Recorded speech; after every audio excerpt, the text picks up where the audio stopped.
The following program is rated MAL. It contains strong language and is intended only for mature audiences.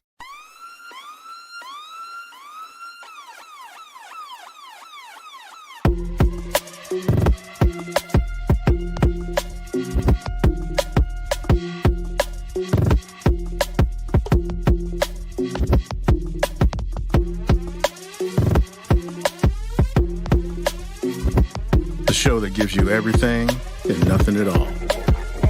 That's everywhere you don't want to be. It's Ruben, Mo B, and on the ones and twos, AG.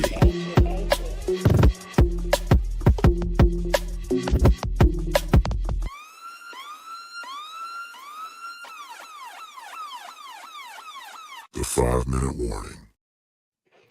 Welcome to a brand new episode of 5-Minute Warning. Once again, it's your man, Ruben, in the house today. And of course, always, it's my cousin, AG. What's happening, y'all? How you doing? Ah, man, life is beautiful. Life is beautiful. Mo B will be with us a little shortly. He is coming back from Parts Unknown, so he will be joining us a little bit later. Wow, man. Weekend's been crazy. You know, WWE SummerSlam still going on. Somehow they have found a way to make Roman Reigns watchable. Because I hate watching that dude wrestle because he's slow. But it was actually watchable today. Match still going on. I don't know what the fuck's happening. I guess I'll find out after the show because this is a little bit more, just a tiny bit more important. So, what's going on with you, AG? How's life? Chicken parm from scratch. Everybody's got to do it. Not I bad. hear that. Well, good shit. All I need is one of those flat skillets so I can do the sauce and the cheese and just spread it over. Yeah. Otherwise, pretty good. Not bad. Nice. So a good old electric skillet. No, there's a cast iron skillet that you put the sauce and the cheese on. Oh, okay. And that melts, and then you put that over the chicken, as opposed to trying to melt it in the oven on broil because it will start to burn Burn your your chicken. Yeah. Yeah. No, I hear that. Well, that's awesome, my friend. Awesome. Awesome. Got some Well- got some rangoons that are ready to go in the freezer. Prepared those last night. Nice. Nice. So it's been Well, not shit. bad. Not bad. A lot of working. Know that. I mean, sounds like somebody had a good weekend, though. Not Cooking bad. and preparing. Yep. So you can eat the goodness of your world during the week. Yeah. Hey, man. As I very much well know, look, man, food is better when it tastes good. Because when it tastes like shit, nobody wants to eat that. Food is better when it tastes good. Is that what we're doing? Am I wrong? You are not. Exactly. It is in a simplistic way. Absolutely. I mean, look, man, I'm not sitting here and say people can't cook. I'm just gonna sit here and say some Some- people can't cook. Yeah, well, yeah, some people can't cook. But again, it's just like it's a want-to thing. It's not. Yeah.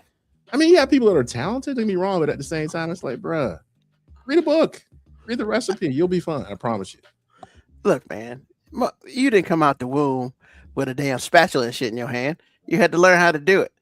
And those people who can cook well is because they like eating food. And everybody wants to eat good food. I agree. I mean, some of us don't do anything else but eat good food. And there you go. So, but we working on that. So it's all good. But let's go ahead and get into the topic of the day. I'm not gonna lie, man. I've really been wanting to ask this question. This is something that's been on my head and my heart, man. What's it? Because I mean, I don't know. No excuses. Because like I see myself possibly could be in this position one day. But not the whole position, but part of it. So here's a question. Is it harder to be a biological father or to be a stepfather? Now, the question comes up because, as everybody knows, I am 53 years old. Now, okay, as AG leaves his seat, that means some serious shit's going down. That's weird. He's never done that before. Doo, doo, doo. I guess this is where I play the Jeopardy tune. Doo, doo, doo, doo, doo, doo, doo. But we're not doing that shit. You know, the Black Jeopardy tune would be cooler, but I don't know that. All right, I'm good. All right, you good, man? Yeah, I'm good. All right. So I'll go back to what I was talking about. That was very weird, by the way. I mean, I had to get up and I had to make sure the AC was turned off. Gotcha. So, like I said, I am 53, and I'm not saying I can't get it done, and with the right young lady, and pop out one, maybe two, with her, because then they come out of this. Nope, kids anyway. Except, Okay, say all of that over again. You're garbled.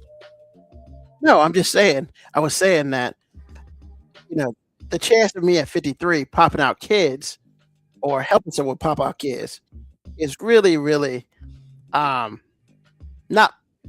probable. It's not as possible. It's just not probable. I agree. So I hear things, and a lot of women are some women are looking for a baby daddy. You would think they'd be looking for a mate, but some women are looking for a baby daddy. It's just what it is, So I thought about that question. I was like, Mo B has some issues with it, so hopefully when he gets on, he'll be able to join us, express the differences he has. But I get it, man. Like, you being a biological father, now, if you there, and you and your wife, or you and the mother of your children, you marry the mother of your children, well, that's cool on the other side of the pillow, right? We got that down. Cool. This ain't about y'all motherfuckers. Now, it's about those motherfuckers who ain't with their baby mamas for whatever reason.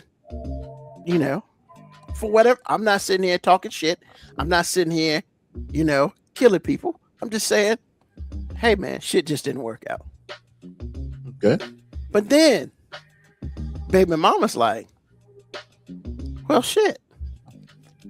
Maybe I want some more kids, or maybe I want a provider. And see, that's really what I want to talk about, right? Because you see and hear, maybe it's the top 5%. Because shit, man, maybe, stepdaddies and shit are the coolest motherfuckers ever. But if you are dating a woman who has children, and let's say they're under 18, because if they're over 18, that shit don't count, right? Because they're technically grown adults, and you don't necessarily have any type of financial burden with them, usually. I mean, now if you decide if you're going to be stepdaddy and put them through college, that's all you playing. Excuse me. But for younger kids, when does the stepfather become the main provider and the baby daddy becomes no provider? Because, what if I do find some nice young lady, and the age thing is not a problem, but she got like 3 kids, all under the age of 18, right? So,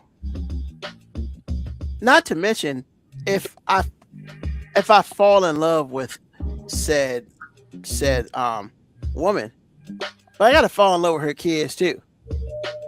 And then, the other shit that happens, because I'll say it like that, the shit that happens is, so if you paying for everything and the kids decide they don't want to respect you, I mean, you see some moms like, you can't punish my child. Who paid for everything up in this bitch? Why can't I? And so many problems, man. So many problems. And then, you know, you got baby daddy. Hey, man, maybe baby daddy cool as shit, man. Maybe it didn't work out. He pays his child support. He picks up his kid every so often, yada, yada, yada. He does what he's supposed to do. So you don't necessarily have those things to do with that child, right? Yeah, that kid is going to respect you because you were his mom, hopefully. But, you know, once again, it's different because dad's in the house. Excuse me, dad's in the party. Because at this point in time, this goes from a 2-way to a 3-way. You know, because, you know, if you got to be stepdaddy, there are some times where stepdaddy needs to do stepdaddy things when real daddy ain't there. You would hope they would have a good relationship, but you know that shit don't never happen because somebody's always mad about shit and whatever. So I say all that, AG, to be like, look, man, who really does have it harder? The dad who's not married to the woman that you're married to, or the stepfather who married into this ready-made family, and next thing you know, instead of a picture of 3, it's a picture of 4 because real daddy got to be around there sometime, or real dad get a little pissed off about that. So talk to me, AG. I kind of laid it out there. What are your first thoughts? My first thoughts, if I feel like at your age, I'll start with you, then I'll be in general. At your age, if you are with a woman that has kids that are under 18, that's not your situation. It's too much trouble. Because number one, you don't have to like them at all. And certainly they don't have to like you. And if a baby daddy is active, like around physically, it's even worse because the woman that you choose, chances are she's not going to police the situation like she should. Okay. Because all of this is dependent on her.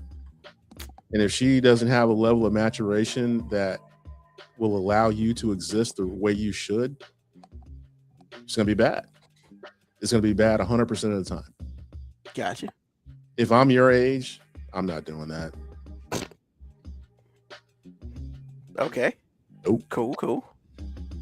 Now about other people. What do you feel like is I mean, because you're married, and your wife has older children. Yeah. So technically, and we've gone back and forth. You know, technically, you're not really a stepfather because they grown. Yeah, I'm nothing. Yeah, you're just a woman who's with the dude who's with their parent, their mom. 100%. Couldn't agree more. Cool. So for you didn't really have to go through any of that bullshit because it's like, hey, man, I'm with her. Youngest was with her dad. So yeah, I didn't have to go through anything. Yeah. So that's awesome. Why do you think, or let me rephrase this. Do you think the situation is more based on, from your answer, it sounds like you think it's based on how the woman is conducting traffic in the situation? It's really going to be up to her regardless, because if she's not, whistling people to come through and telling people to stop and bringing another one over, then shit's going to get chaotic like a motherfucker. Is that pretty much what you're saying? 100%. Because if she is handling her business, the baby daddy will never get out of line. Correct. Especially if he's not paying anything. Man, don't get me started on that shit. But yeah, like, so I've been, on my, first of all, my shit's weird. I think I've said this before. Like, there's this one dude who, baby daddy. Excuse me. I'm sorry. stepdaddy. And the situation was, I guess the real father tried to come back in the picture when she was graduated. And then what they wanted to do is bring real dad to graduation, but the cost of that was stepdad's ticket. So what stepdad did was like, oh, it's like this? All right, I'm cutting her off completely. She's 18. She can do what she wants. And he cut her off. Cut the daughter off. Because the daughter made a decision that she wanted her real father there instead of her stepfather there. The man who's been taking care of her for the last however many years. First of all, my opinion is, that is trash. That is 100% trash, yo. And AG, my question to you is, do you think he was wrong for what he did? Well, actually, it doesn't matter because she's 18. And even if she wasn't 18, it's like she showed him his value. Since he ain't worth nothing, then apparently you can't get nothing, right? If you don't have value, how can you get value from it? You can't. So, okay, do you. It's like Target. It's just like Target, man. It's just like when black people and brown people stopped going for a minute. The shock for me was that mainstream America didn't fill the gap. Target made a decision, and now they're out back. So the same thing here. It's just like, I respect your decision. Here's the response. Let's not do this racist thing where you can say all kinds of things about me, and then when I respond to you, you the victim. No, you're not the victim. You grown. But the idea, here I go again, the idea that the mom allowed it to happen says a lot about her. Yeah. Mom was out of line. But she can do what she wants to do also. Now, if this cost her marriage. Okay. And it did. Well, see, there it is. Old dude left, took all his money. I think he left at the house, though. He was like, man, keep the damn house. I'm good. But we about to get this divorce, and they ain't got no kids together. So he was like, open and shut. Yeah, we'll go ahead and get this quick divorce, and then we can move on. We can move on separately. And you're right, man. It's just, as much as some women be dropping the tears, yo, man, they're the ones sometimes who are doing the dirt. Always. And it is hard for, as a man, what do you do with that, right? Because what you don't want to do is come off looking like ultra aggressive, because like, well, he came at me and blah blah blah. Yes, bro. I mean, nobody came at your ass, and that's why he did all his conversation through the phone. And he was like, "Nah, we'll just go ahead and end everything right now. We good." What? Yeah. Don't worry about. I mean, her rent, she got to come up with that.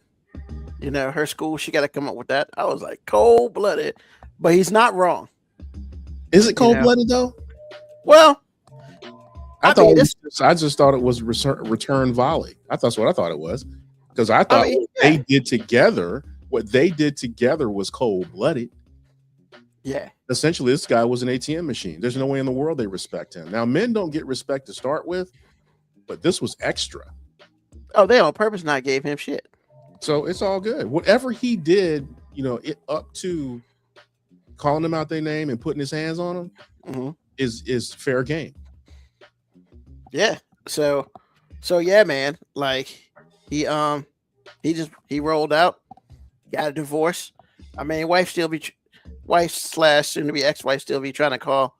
We can make this work. No, we can't. Nah. Because, man, when people show you who they are, you got to see that for what it is, and as a man, we got to make sure we just not look, man. I can say this because I am a single man, and I can say this because at this moment in time, I ain't got shit to lose. However, yo, man, there are a whole lot of other women out in this bitch. Like, that one is not for you. And hey, man, if she got you, she got you, right? All you gotta do is suck, man. Men got a pride problem, bro. We got a pride problem because when our pride gets hurt, it's like, oh, I'm gonna get that chick. I'm gonna get her for everything. You know, the best thing sometimes is just to leave. Silence is some of the best get back ever. You know, because once again, I'm not sitting here saying I'm not on a women bashing thing. So before everybody start, you know, excuse me, women up here bashing women. Nah, I call it like I see it, bro. Like, what are we doing? So, like, one of my boys, he's got a son, man, and yeah, his baby mama, for whatever reason, I don't know the history, but couldn't take care of him, didn't want to take care of him. So he raised him, you know, by himself. You know, everything was reversed, man. She got him like every, you know, 1 weekend a month or some shit. Like, and so when he ended up getting married, you know, she had to be stepmama. But she also I'll give her props. She also realized that, hey man, this ain't my kid, and I ain't really got no, you know, nothing I can really do to him. Nor will I ever do that to him, which was smart, right? She ran everything through her husband. Hey, just to let you know this happened. Even though it might have seemed like her snitching, yo man, she was just like, what I'm not gonna do is be that person, and basically just like, you know, tell him yes or no, he can't do this, can't do that. Call your daddy. And then his daddy said yes or no or whatever. I thought that worked pretty well for them. So just to see a different length. But another question I had that was kind of built into that question, AG, was, in all reality, what would be, because like I said, I'm 53. I mean, you pretty much said earlier that, Ruben, you really shouldn't be messing with women who got kids like that, because that ain't the move for you. And I was like, nope. How low should I go, in your opinion, age-wise? Or do the kids' situation matter? Like, I have an idea, but also I'm curious of what your idea is. Well, you tell me what your idea is. I'm curious. So, like, I have nieces. I believe my oldest niece is like 33. So one thing I'm never gonna do. Your oldest niece? Yeah, it's like 33, okay. I think. I ain't going below that, because the last thing I'm gonna do is bring some young ass girl to my folks, into the family, and my niece is older. Man, what do I look like, a dirty old man or what? And you know, yeah, but still, man, because if I'm going that young, then we have a kids. Like, well, that all depends on if that's what actually, you know, what you want. If you want kids, then, you know, it's nothing wrong with that. I don't have a choice. I'm looking at my thoughts of like 35, 37. And that's if I'm looking at having children. But see, that's the thing, man. You're not okay. Here's the conundrum that you presented to me. Yep. You're young enough to date somebody that young, but you're old enough to not be pliable to the things that someone that young will put you through. That's very possible. And you can't keep up sexually either. You're talking about somebody that's going into their sexual prime. You are on your decline. Unless you know, hopefully you don't have heart problems, so you can take a lot of Viagra or whatever it is, but you can't keep up. And that matters. It does. Again, you're talking about a human being that's going into their sexual prime. When you're in your 30s or 40s as a woman, man, come on. So again, if we're talking about this like we are now, you are definitely in a precarious situation. Yep. It sucks because there's no real answer. I think that you should stick with somebody your age. Somebody your age has kids. It doesn't matter because the chances are they are at least 25. The hope And is, yeah. you don't have time for those issues, bro. You don't. You just don't. Yeah. What's And going then, on, Moby? you know, what's up, So, Mo? what's going on? So for me, that's the answer. Is it's like if you, because see, it's kind of funny because you're asking how young of a woman that you should date with respect to kids, but then there's all the other social cues in there. But honestly, man, I have gotten to know you so much better than I ever did when we were kids or even adults, because I talk to you every week. Yeah.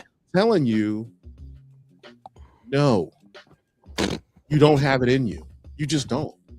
And that's not an attack on your character. Oh, I know. But there are things that I cannot deal with at my age that I could deal with all the time when I was 30. I shouldn't have had to deal with it. I should have chose not to, but I had that kind of stamina. Sexually, I could go all day if I wanted to. I wasn't really interested in sex like that, but it's like, if I had to, it's on. But at this age, no, there's no way that I could legitimately date somebody that's in their 30s or 40s. I don't have it in me. I don't have it in me spiritually, mentally. My patience is lower. I know exactly what I want. I know exactly what it's supposed to look like. And most women, for real, can't provide that. They're narcissists. They're too into themselves and what they want and what they can get out of you. And I'm telling you, unless you are patient enough to find a very old soul in that 33-year-old body, you're not going to be able to do it. You're just not. So that is my opinion on all this. And when I say it, when I'm talking to you, I'm talking to anybody who would ask that's our age. So yeah, man, if that's what you're asking me, that's my answer. Get somebody your own age. For real. I mean, don't get me wrong. I'm a little biased because I think older women are hot. So that's always been a thing for me. But for real, I don't disagree at all. Yeah, some people do. So that's why I was putting that out there. But at the same time, it's like, bruh, based on what we're talking about kids and all, you're asking someone who has 2 layers of self-interest to be selfless for you. No. Because when I say 2 layers of self-interest, I mean she has her own self-interest and she has the interest of her child, which are her self-interest. Mm-hmm. And all of it's going at one time. Bruh. Yeah. You can't deal with that. You're expecting the average woman to be able to police herself and everything around her. So everything was respecting you based on what role you've taken on? No, most women can't get it done. In fact, a handful of women out of all the women in the world can get that done. Everything else that you see in the world is a dude putting up with it. Plain and simple. So I suggest you find somebody that's plus 45, preferably closer to 50 in the plus 45 range, and y'all have a nice life.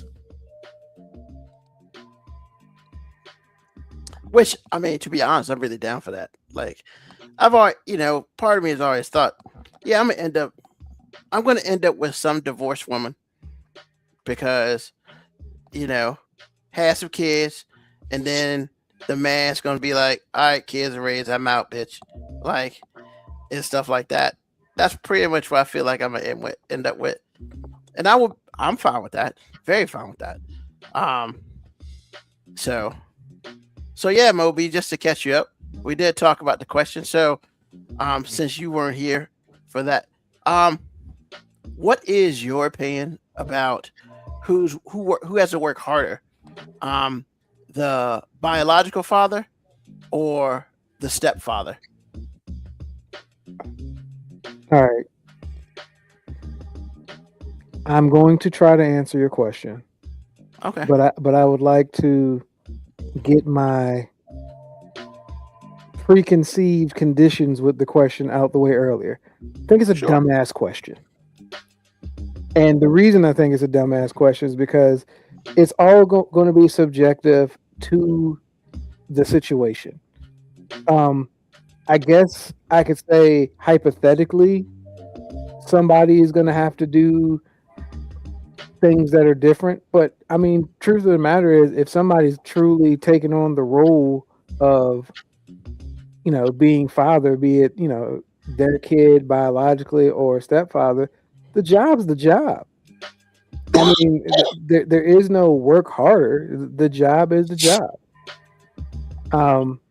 I can say there's some absolute negatives to being a stepfather, and I would say the negatives outweigh from a stepfather point of view, because essentially you're going to be asked to have all the responsibility with none of the actual rights.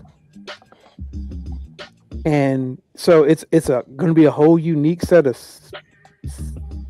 situations that come with it. I mean, because I can't imagine as a stepfather trying to raise accountability and consequences when there's a woman saying that's not your role, yet when it's time to pay for something or provide shelter or food, they're going to say, but you're the man. So once again, completely different set of like obstacles on the side, but the job's the job. I don't think me and you both know people who do the stepfather thing, and look, my boy who does the stepfather role, he don't do nothing no different than me. The job is the job. The only difference is if at any point in time she decided, hey, you can't do that, he really ain't got a leg to stand on. But realistically, in this day and age, neither does the biological father. Because it's so easy for a woman to just go to any court system and say, hey, I only think he should be able to see the kid every other weekend. And no court generally fights it, no matter how hard the guy tries to fight it. So, I mean, that I didn't mean to say the question is stupid. I just mean on the surface level, the job's the job. Like, I don't think I can look at a stepfather and go, my job as an actual father is more difficult. And I don't think he could look at me and say his job is more difficult. We have a different set of like extenuating circumstances. We have obstacles that are different. We have different challenges, but the job's the job, man. At the end of the day, the job's the job. So would you consider the job equal? Like if you put them together, are we talking they're equal? Equal importance, equal risk? No, it's never going to be equal risk. And the risk is going to be subjective. Once again, the stepfather's risk is you can put in all of these resources, emotional attachment, and all these things, only for somebody to be like, hey, it's no longer your job and you can't do anything about it.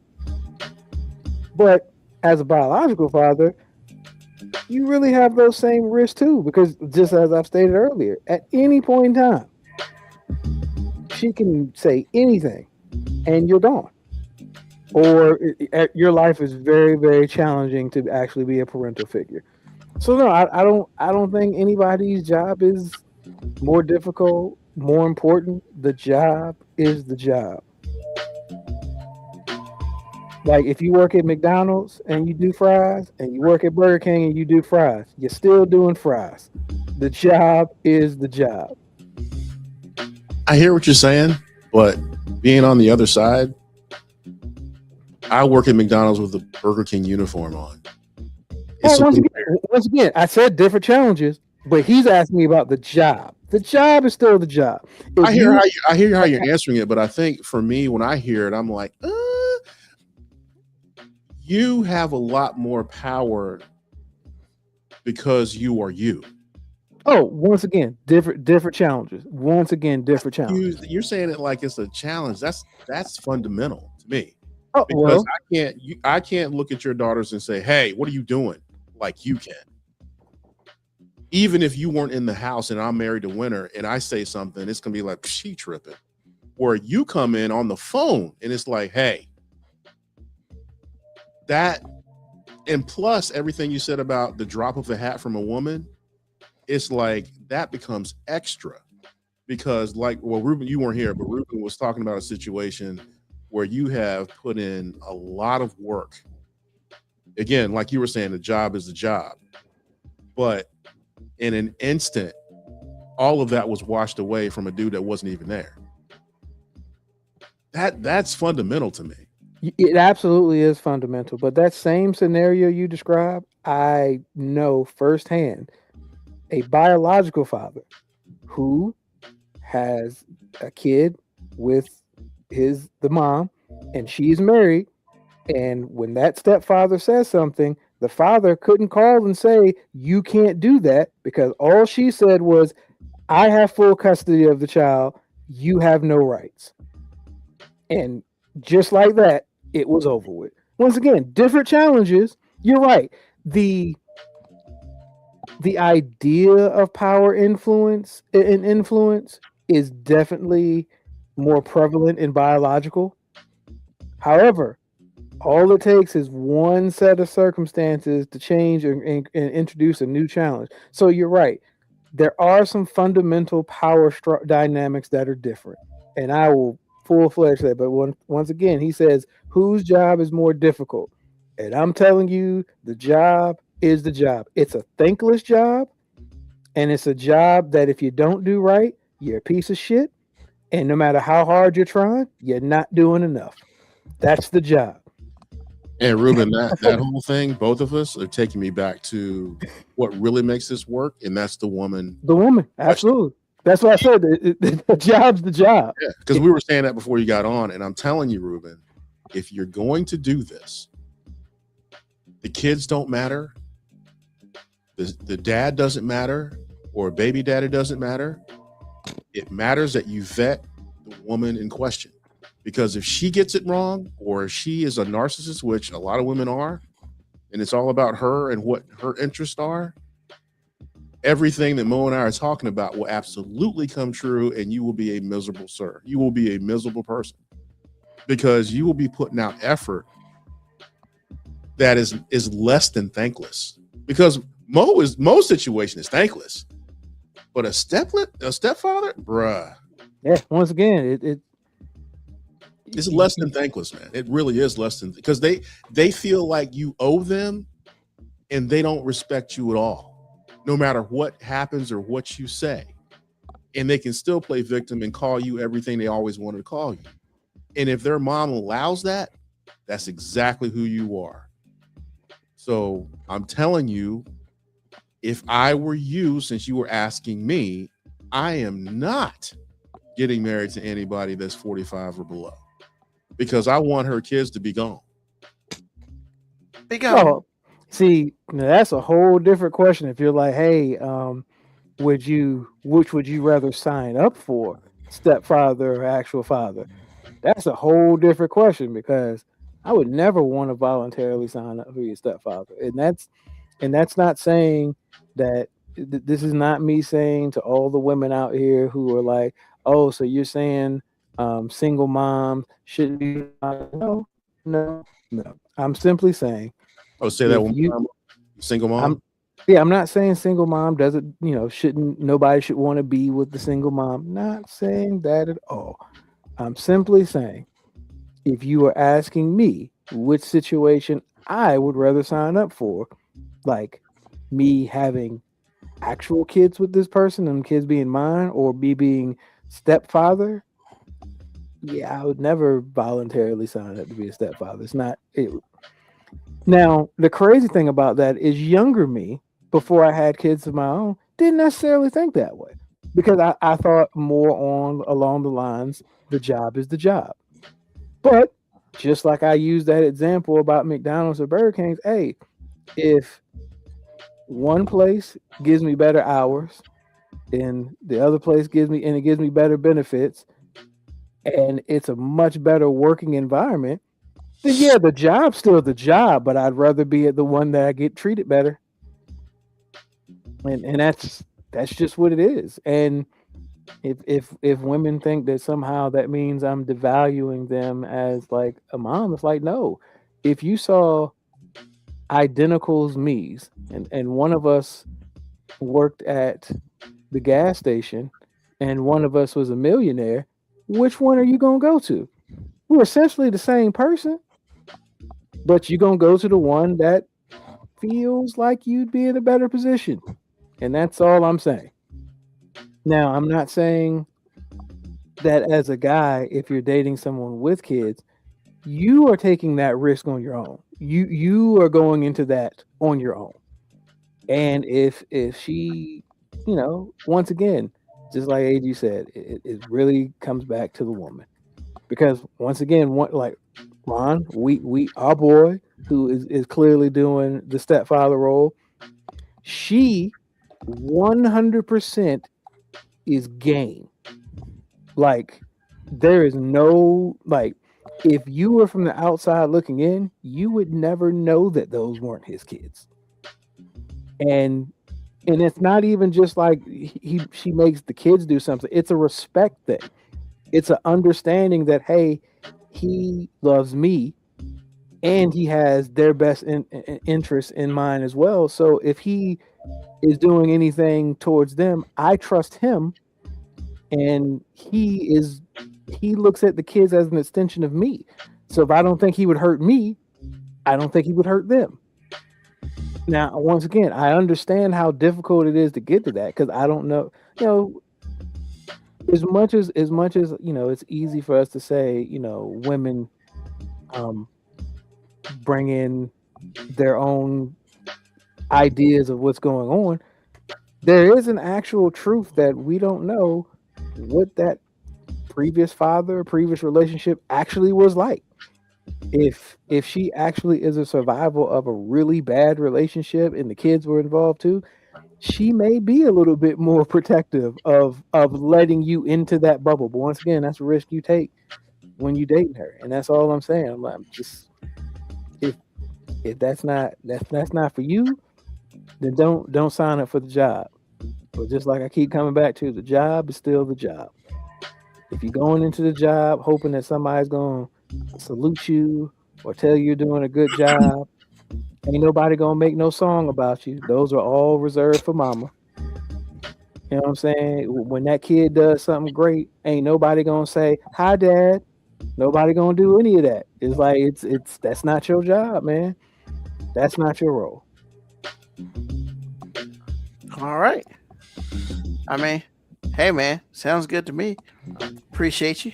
And like I was telling AG, man, it's just a question that I've had on my mind for a little bit, because like right now, obviously I'm 53. So, do I want to venture down baby road, or do I want to venture down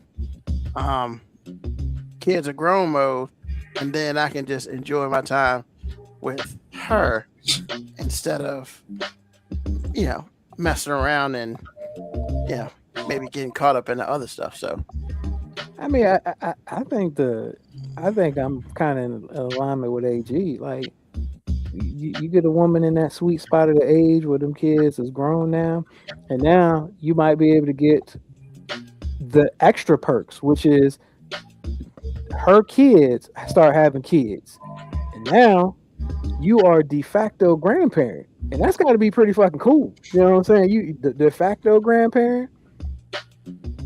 AG, can you speak on that? It's not bad. I mean, because I think the thing is, that's where the kids, which are the parents, are bypassed. Because to the grandkid, you're the guy.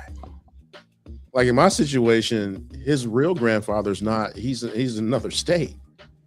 So when he comes over, or we were over there or whatever, he's the guy he sees the most. And don't get me wrong, his real grandfather is very present, but at the same time, it's just like, what the kids think of me is whatever. It doesn't matter to him. It's like, hey, they call me Bubba. So it's like, hey, it's Bubba. That's all they care about. That's all they care about. What his dad thinks of me is irrespective of what I just said. It's like, he cannot stand me. He could, like, whatever. It's like, he thinks of me like that's my grandfather. That's what we're doing. It's the purest relationship with respect to what we're talking about. So in that way, it's absolutely a good time. Because he doesn't treat me any different than he treats his real grandfather. Exactly.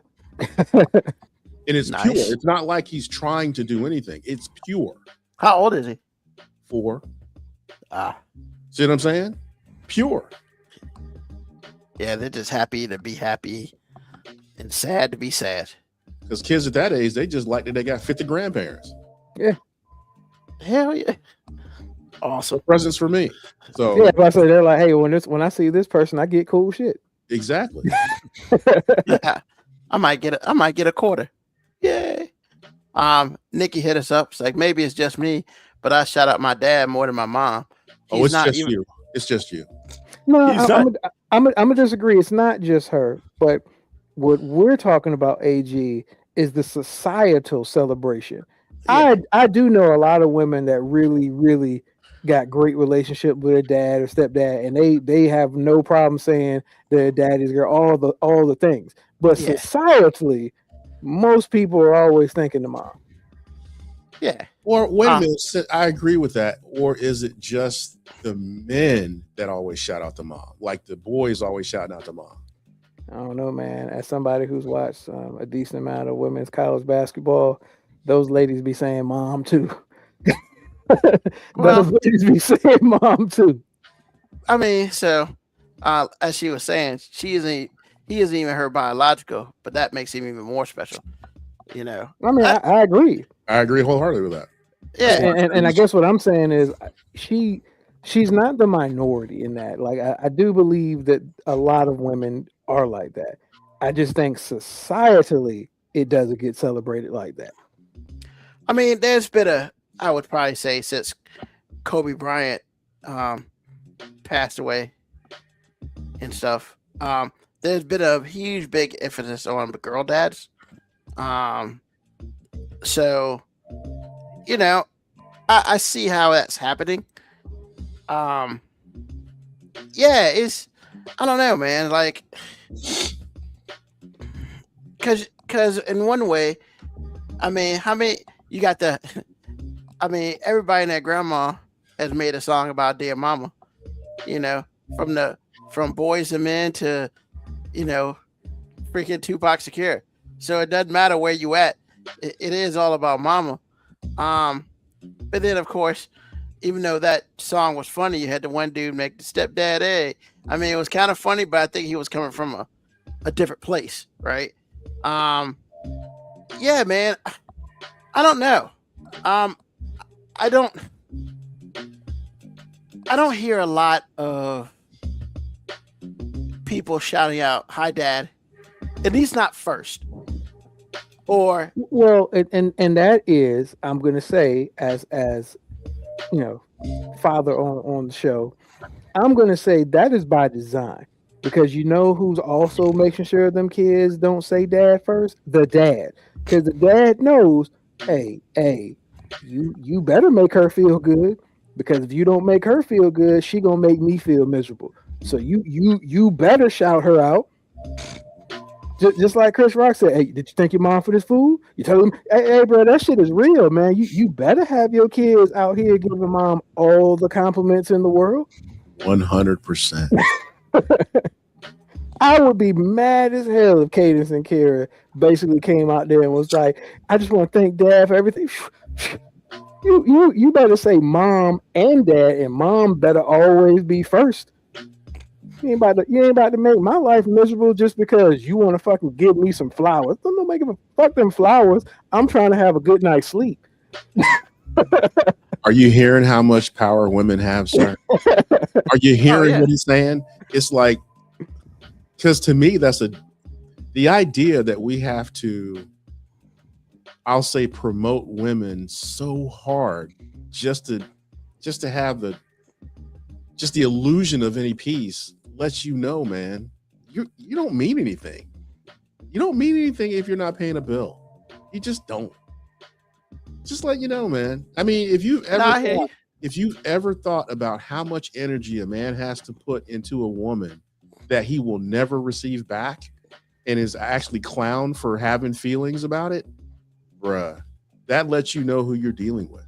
So again, whatever you do, you need to vet this chick like the CIA, sir, I'm telling you, because if you don't, the world of hurt that I'm talking about is normal.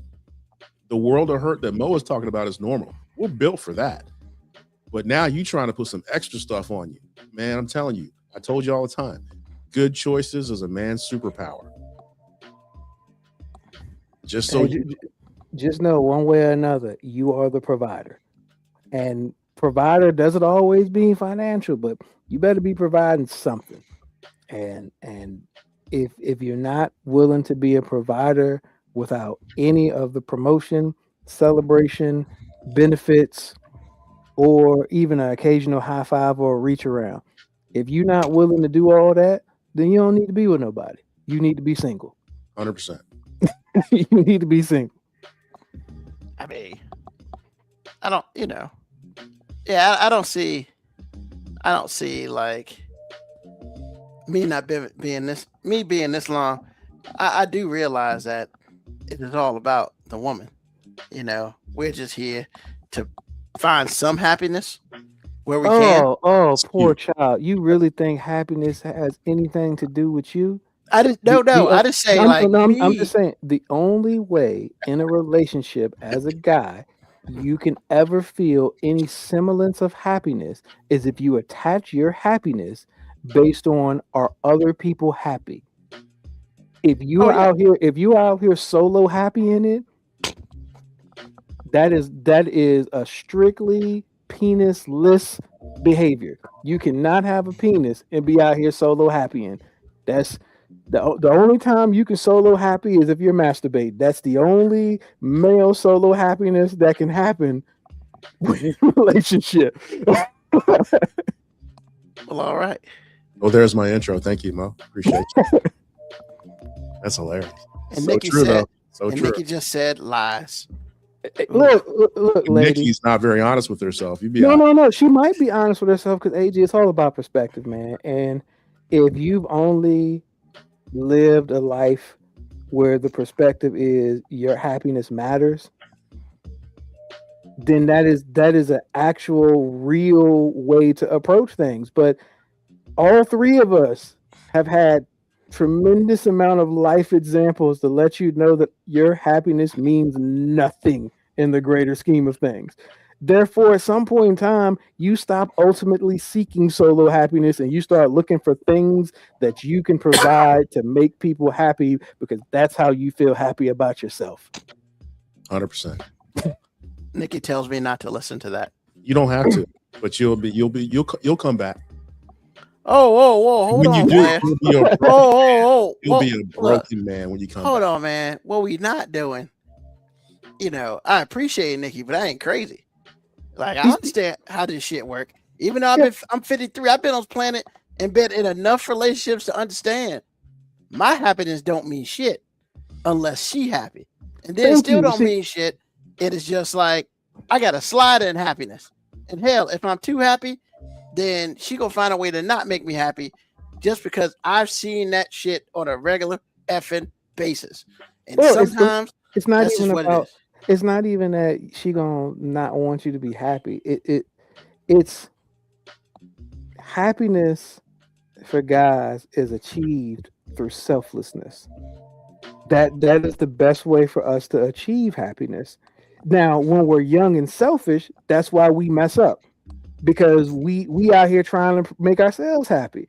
When we get smarter and realize that the things that make us the happiest is when we are selfless, because that's when we are allowed to have a little bit of space where we can, be happy and peaceful. That's what happens. But it's not that we're saying that guys are miserable. Like, no, we're simply saying you can't look for happiness like as your primary function.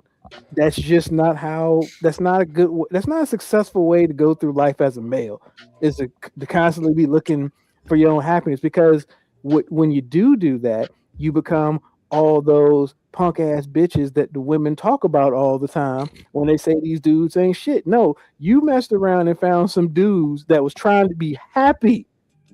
And you was like, I don't like the way this feels. This nigga out here trying to be happy without me. And that's what it is. It's not being happy.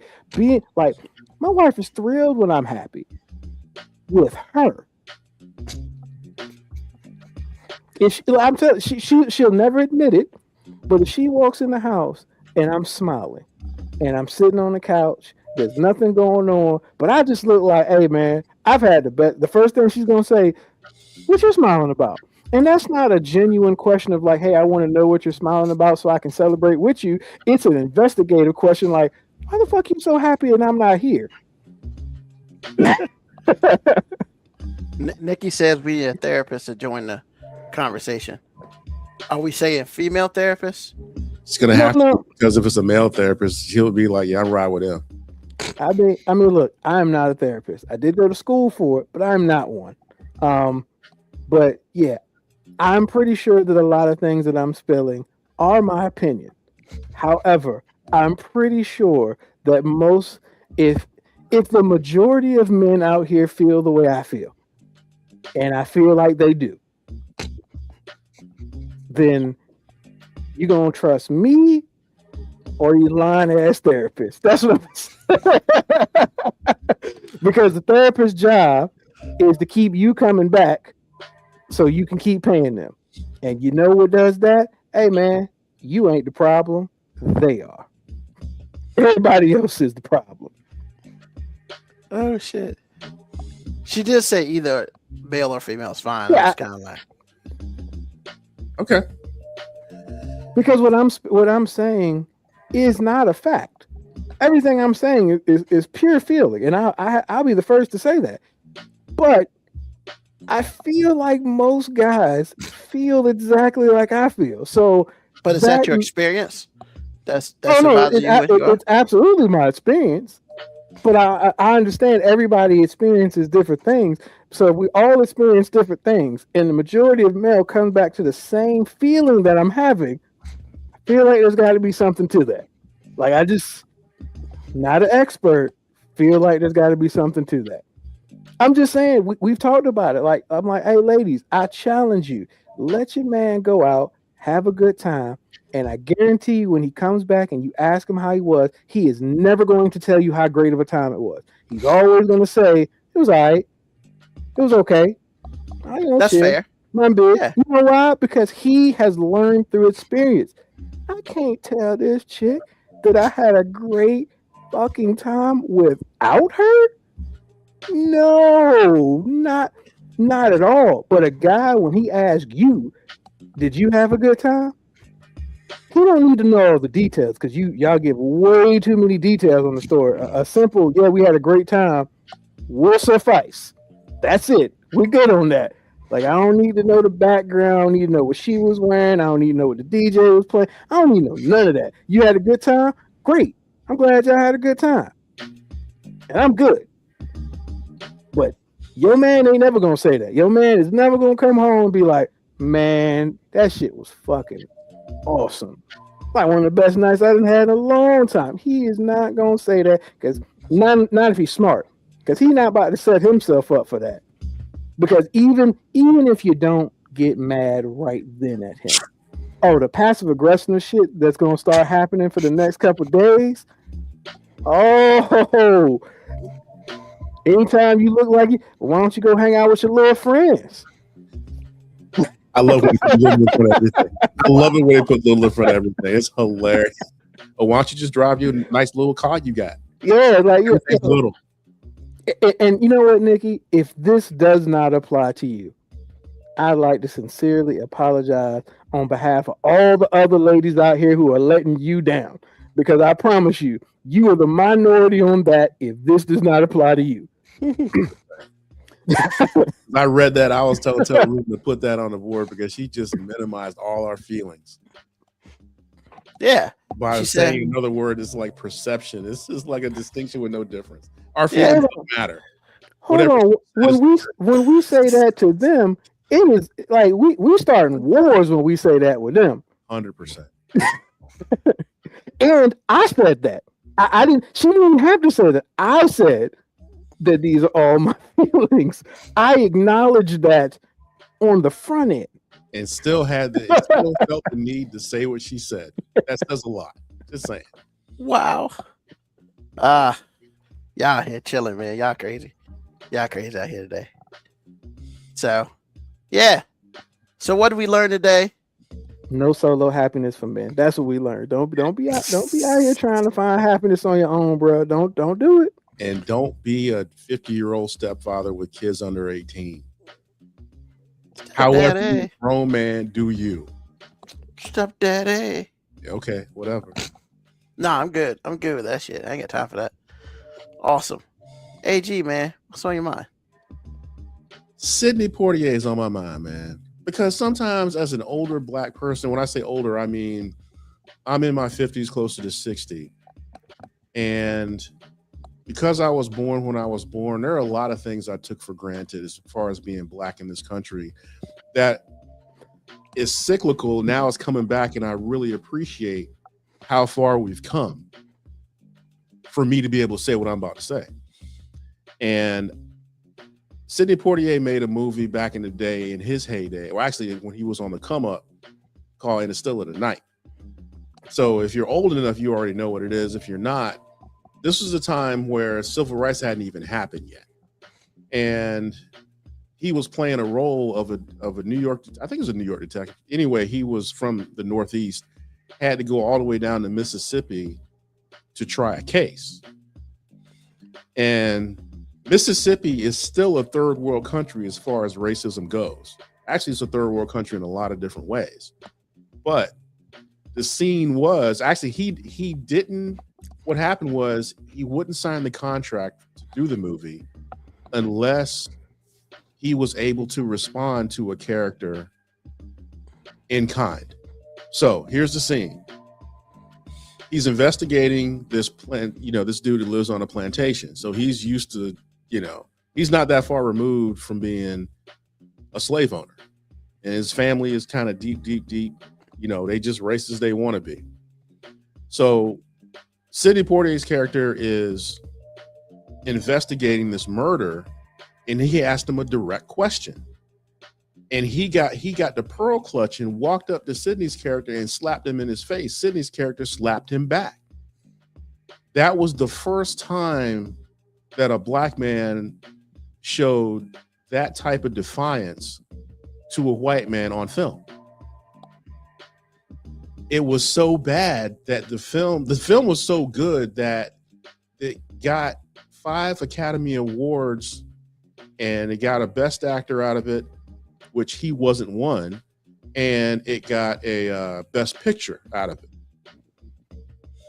So I'm like, it made me understand. It's just like a lot of the things that we see, like black people fighting white people, shooting white people in the head, whatever we're watching, taking for granted, because back in the day, there was a time where in a movie, you would never see that without a black person getting killed.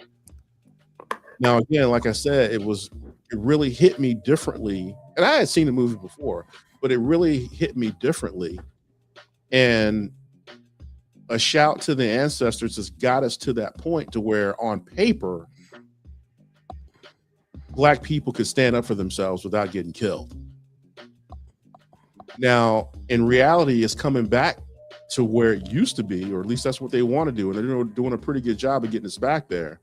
But I'm just saying, in that moment, 70 years ago, that stuff matters, man. And the people that got us there, they need to shout sometimes like, hey, I see you. I appreciate you.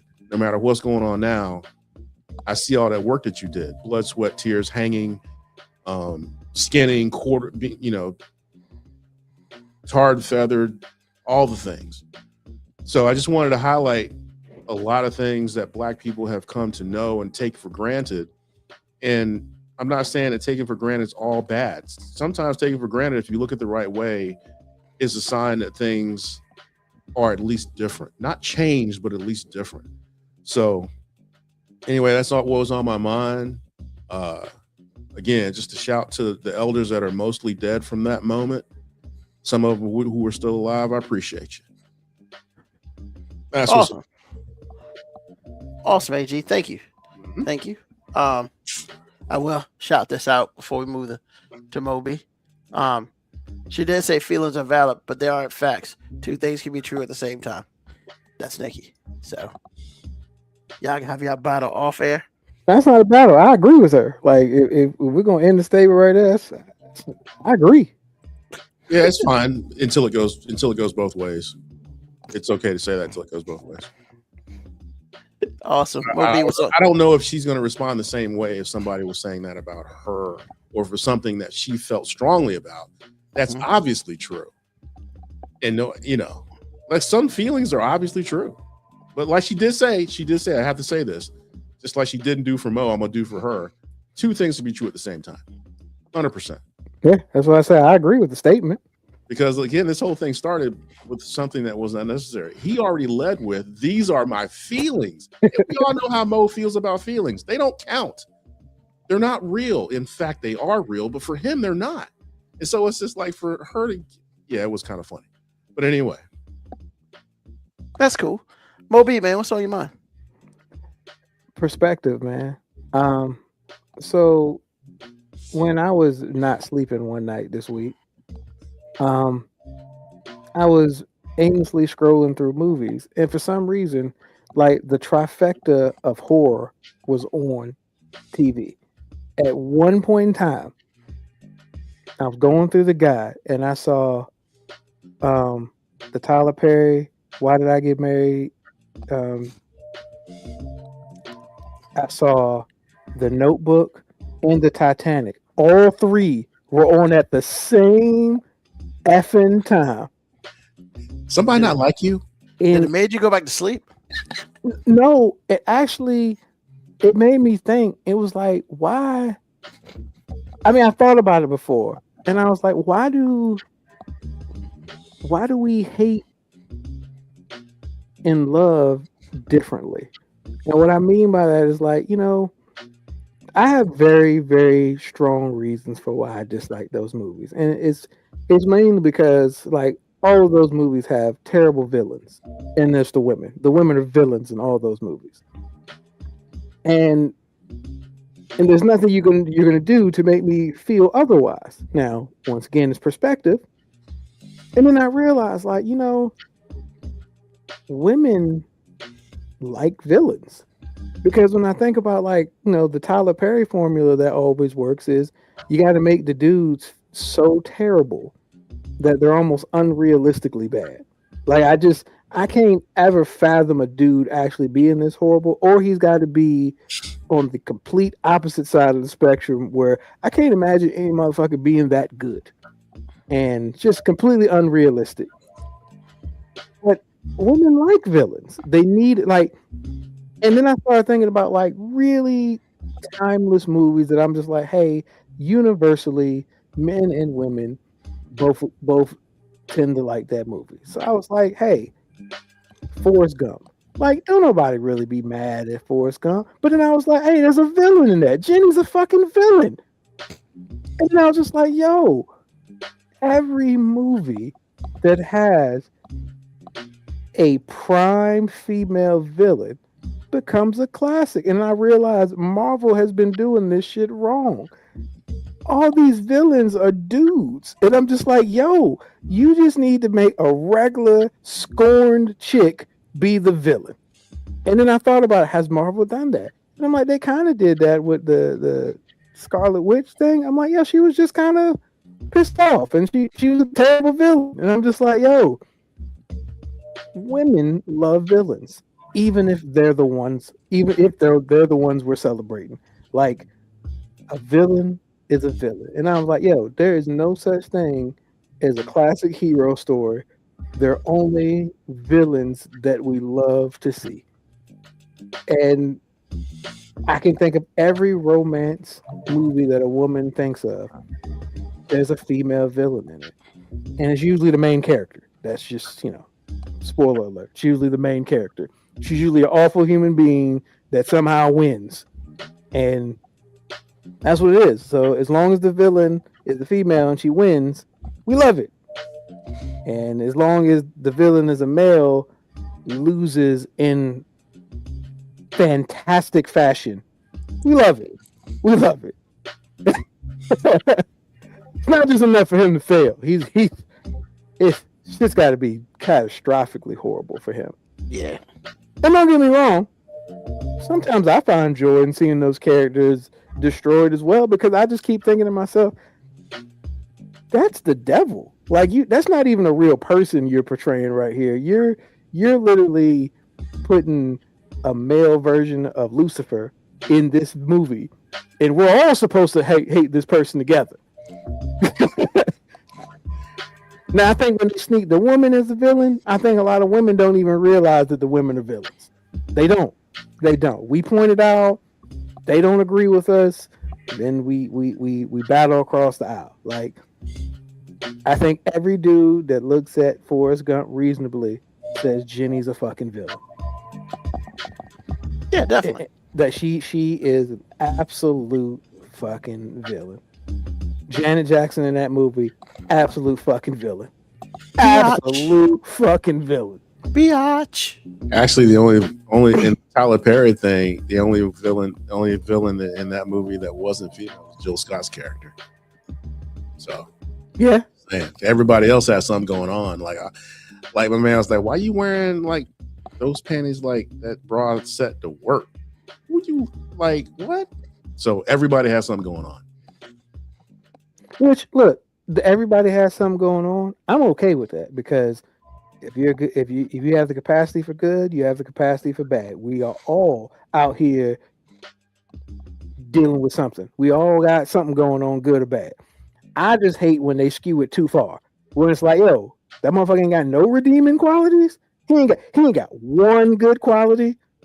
Like I said, I swear, man, if y'all ever just want to be intrigued at how you can create a terrible character, watch that Netflix show Polygamous, man. Because like they just keep making him worse. Like it's like, nah, man, it can't get no worse than this. Oh yeah, but this one time he did this, and then this one time he did this. Oh, and he's actually been doing this the whole time. It's like, yo, this dude's a fucking superhero of evil. Like he is a superhero of evil. Wow. Superhero of evil, huh? Wow. All right. So yeah, man, perspective, man. Like, hey, we all love villains. We just love villains in different ways. I hear that. Nikki put up here, Forrest was saved when she kept rejecting him. But then she said that wish he wouldn't have married her at the end. Hey, not even wish I wouldn't have married her. First of all, she came back to him when she was sick and dying because she found out he had come up, and then said this kid was his because and Forrest ain't asked for no paternity test. She was like Forrest ain't the smartest dude, so he was like, hey, I named it Forrest, so it's got to be yours. You know what I'm saying? It's got the same name as you. I don't think so. I think Forrest was like, I know what time it is, but because you're Jenny, it's okay. And that would make it even worse, man. Because it is even worse because that's Forrest was not a dumb man. I didn't say he was dumb. No, I'm saying that. I'm just saying because a lot of people, like I've seen a lot of people that will critique that part, and I'm sitting there going, bruh, you're presuming that he doesn't really understand what's happening. He understood what was happening every time Jenny came back. He was like, that kid ain't mine. But I love Jenny, so I love that kid, and she's dying. He needs somebody. I know what it's like not to have nobody. We good. Do you, Jenny? We good. That's what happened to me. You're right, because he did look her dead in the face and say, I'm not a smart man, but I know what love is. Exactly. And he knew this shit ain't it. The entire time. He knew it the entire time. Jenny was a broken person that was irrevocably broken. She was never going to be fixed. No. But she knew Forrest would help her. Period. Yeah, Nikki said that was very selfish of her. I mean, not going to find that often. Nikki's like special tonight. I mean, selfish. Women will be like, yeah, AG. I'm not gonna give Nikki a pass for that. Selfish. That's really mildly speaking what she was. Selfish. No, she was an effed up human being. That's what she was. Not take the win, man. Take the win. You're right. That was very selfish of her. She was a villain. Thank you for agreeing that she was a villain. There you go. She was a villain.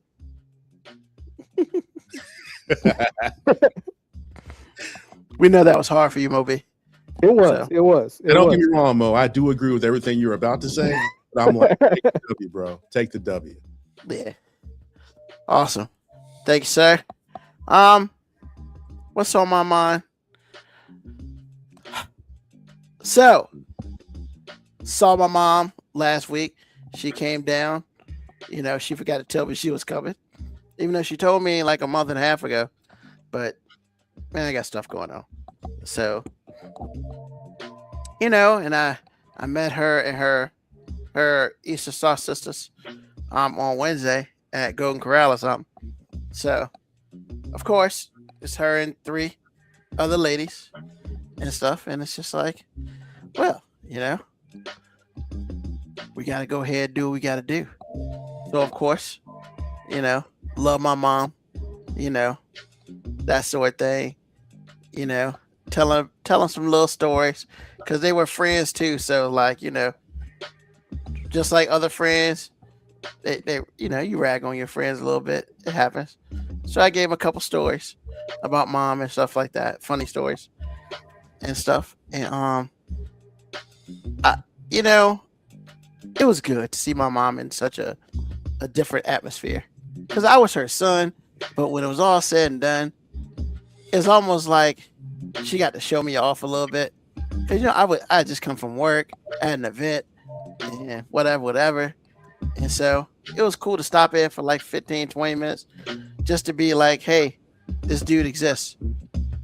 And then, of course, you know, made mom feel special and that sort of thing. When they got that food, I rolled out because I knew what time it was, man. I got there, they had just ordered their food. So I knew I had a maximum of 15 minutes to do what I had to do. And that's just make my mom look like $1 million, man. And You could have made her look like $2 million if you paid for the meals, bro. I could have, but I couldn't. Once again, what did Don't you think I didn't provide? think about it. What did you provide, Ruben? Don't think I didn't think about it. What did you provide? If I could have afforded it, hey man, sometimes this is what it is, man. Sometimes you can't afford not to, sir. I mean, it's not that easy, but okay. I'm just giving you a hard time. I know. But you know, man, nah, it was cool, man. It was just cool seeing her in a different atmosphere and stuff, and you know, yeah, it was just good. You know, dad's driving now, so that's good, which is another reason. I mean, you know, he's now a little bit more independent, so I'm pretty sure he enjoyed himself last week. Mom was away, he did his thing, so. But yeah, man, like, see, that's you know, the appropriate time for solo happiness. When she's away having a good time, exactly. Dad got to do some solo happiness. I'm pretty sure he did. He had a whole week of just doing shit he wanted to do. Yeah, and I'm pretty sure he had, you know, he had 2 appointments too, so he was able to take himself to there and stuff like that. So, you know, yeah, I'm pretty sure, man, life was beautiful for that guy. So, but yeah, man, it's just, you know, we were talking earlier about moms and dads and stuff like that. Like, I don't know if I've ever had any situation where I had to thank people like publicly. All I know is, you know, if I did, it'd be my parents, like straight up, because, you know, without them and my Lord Savior Jesus Christ, I wouldn't be here, you know, and stuff like that, which I'm not even gonna front, man. And maybe this is that point in time where I guess I get to be the asshole. Bro, it's like practiced. Any athlete, you know, I give praise to my Lord Savior Jesus Christ. I'm just like, huh? Like, all y'all love Jesus and God, and then you see him next week committing some crime that they're not supposed to be doing, and it's just like, did you give thanks to him then when you were in handcuffs and people were carrying you off? I mean, like, what we doing? I mean, in all fairness, it would be kind of weird if the judge was like, "Do you have any words?" and he was like, "Yeah." Now, I just like to say, I want to give thanks to my Lord and Savior Jesus Christ. Through him, all things are possible. Like, that'd be kind of a weird placement for that statement.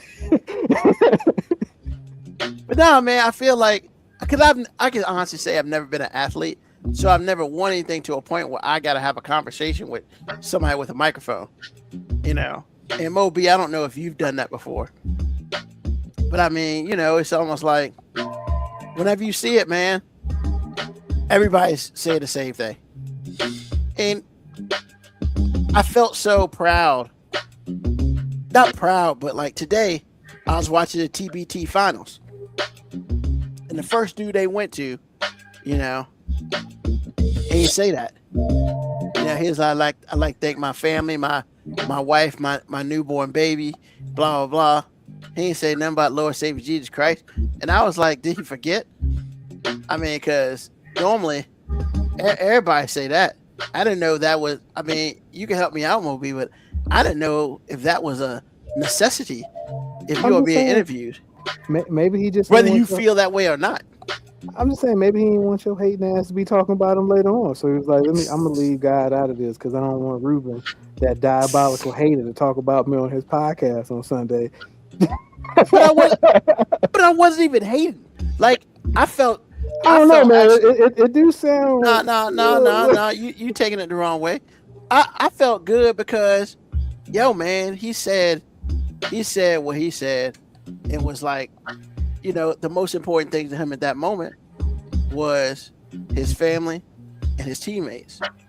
And, you know, it wasn't, I mean, because look, man, it seems sometimes it's done and it seems so scripted and it seems so fake. So for me, I was happy that he didn't say it. Not saying that he didn't believe in any of that, but at that point in time, man, they had just won the TBT.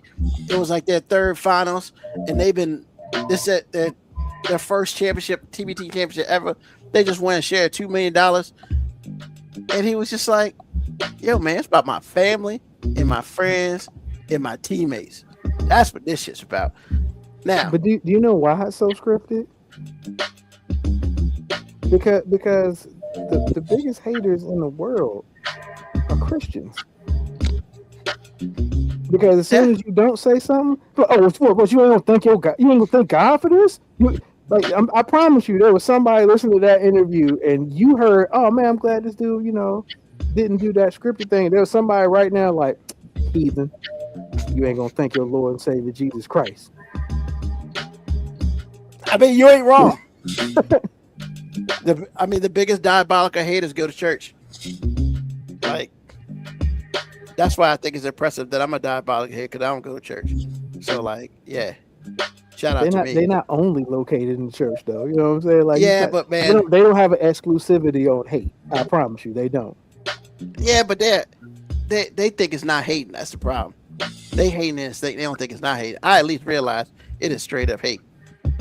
So, but yeah, man. Nah, I was, it was good because then the next guy did say, like, thank my Lord Savior Jesus Christ. And I was just like, because he probably heard his man's and he was like, I gotta come correct, man. I gotta make sure they don't think ain't none of us gonna thank God. Like, no, we gotta.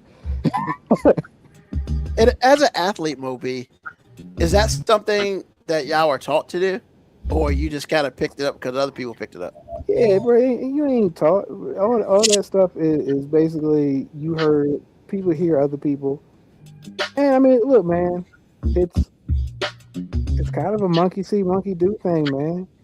Like that's what people, just like the hi mom thing. I bet everybody didn't used to give their mom a shout out, and then one person did it, and all the other moms started looking at their kids funny, like, hey, nobody ain't shouting me out.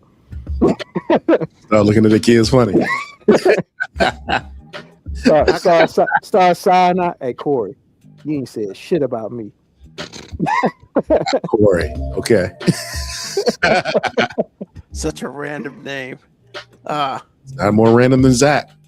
That was Zach's not random. So terrible. But nah, man, that's all. I mean, that's really all I wanted to talk about, man. Because, you know, I get it. That's just like me saying, like thank everybody for this episode. But first of all, I'd like to thank my Lord and Savior Jesus Christ for us to be here, and we can do this episode for you. And saying all that made me feel some kind of way. But it's what it is. We'll see what happens. I'm telling you, there's somebody who's like, hey, these heathens need to be thanking God. I mean, and don't get twisted. I love the Lord. Like, yeah, but I guess I am a heathen because I don't really. I don't just love saying, him enough. If you don't say it, it's. Look, man, you know how our culture is. It's blasphemous, man. It's blasphemous. If you don't say it, it's a declaration of hate. Just like if you don't say pause after you say something that's suspect, like, you suspect, which is just gets exhausting.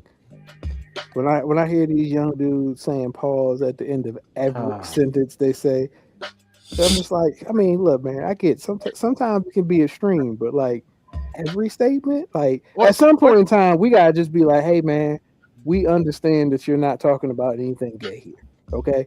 Continue. Or you could just open up your vocabulary. Shit, like, I'm sorry, man. Yeah, just open up your vocabulary. That might be best. But with that being said, thank everybody for joining us on the show, whether it's live or you listen to us on the podcast later or on YouTube. Next week we will be off. I repeat, next week we will be off. So feel free to go back and listen to episodes that you haven't missed, or feel free to go on our YouTube page and listen and watch episodes that you have missed. They are still all there for you, all 335. Oof, 335. That's wild to me. But thank everybody once again. Also thank JTD Creations because they made these cool shirts that myself and AG are wearing. And hey, JTD Creations LLC.com. Yes, they have a website. Yes, they will soon have a 5-minute warning position on their website. And yes, they are cool people. For your almost end of the summer t-shirt needs. Don't forget hats and don't forget Stanley Cups. But remember, no kids. They don't do that shit on children. That's real fucked up. But yeah, we're gonna take a week off next week, but we'll be back on what's today? Today's the 2nd. On the 17th. Nope. That's right. Yep, the 17th. Nope, the 16th. The 16th, because I can't add today. We'll be back on the 16th, 9 p.m. Eastern Standard Time. Please tell an enemy, tell your friend. Just tell somebody about us. Once again, thank Moby, thank AG, and thank you for being here with us on this episode today. And hey, like I said, we will be back in 2 weeks, live and better than ever. And as always, you know how we do. Peace, love, hair grease, soul, and deuces.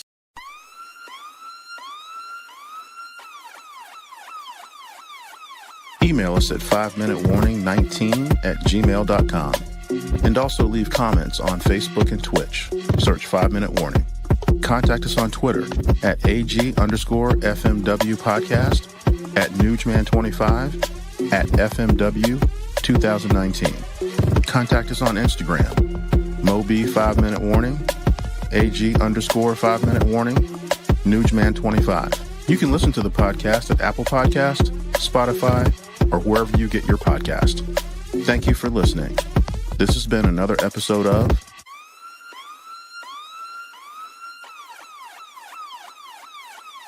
The 5 Minute Warning.